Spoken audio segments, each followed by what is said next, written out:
बिस्मिल्लाहिर्रहमानिर्रहीम। जी, इस वीडियो में हम डिस्कस करेंगे कि प्रॉफिट ऑन डेट की टैक्सेशन कैसे होती है।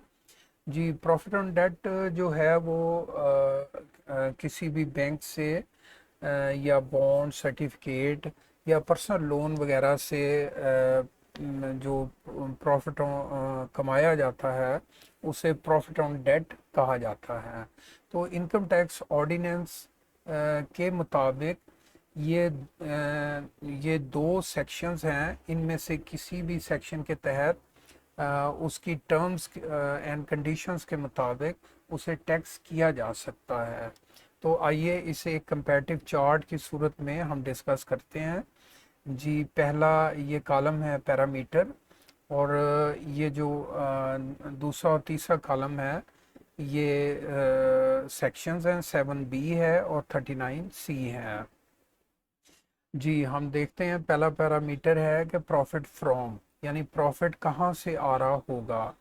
नेशनल सेविंग से, या किसी भी बैंकिंग कंपनी से, या गवर्नमेंट के किसी इदारे से, या किसी भी कंपनी से। तो यहाँ से प्रॉफिट आ रहा होगा तो वो ऐसा प्रॉफिट जो है वो सेक्शन 7B के तहत टैक्स किया जाएगा। और इनसे अलावा अगर टैक्स कहीं से आ रहा होगा, जैसे किसी को पर्सनल लोन दिया है तो वहाँ से कोई प्रॉफिट अगर आया है तो उसे 39C के तहत टैक्स किया जाएगा।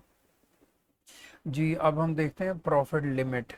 जी, 5 लाख तक एक साल के दौरान अगर प्रॉफिट कमाया होगा तो वो 7B के तहत टैक्स होगा।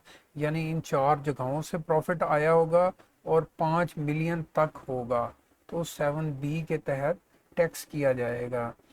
अगर 5 मिलियन से ज़्यादा होगा और किसी भी सोर्स से वो प्रॉफिट आया होगा, यानी इन चार जगहों से या कहीं और से भी, तो अगर 5 मिलियन से ज़्यादा होगा तो वो सेक्शन 39C के तहत टैक्स किया जाएगा। जी, अब हम देखते हैं रेट इसका क्या होगा, रेट ऑफ टैक्स।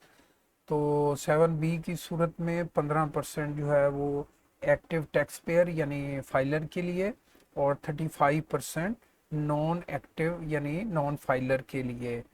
ये 30 जून 2024 तक 30% था नॉन ATL के लिए, और 1 जुलाई 2024 से ये 35% हो गया है।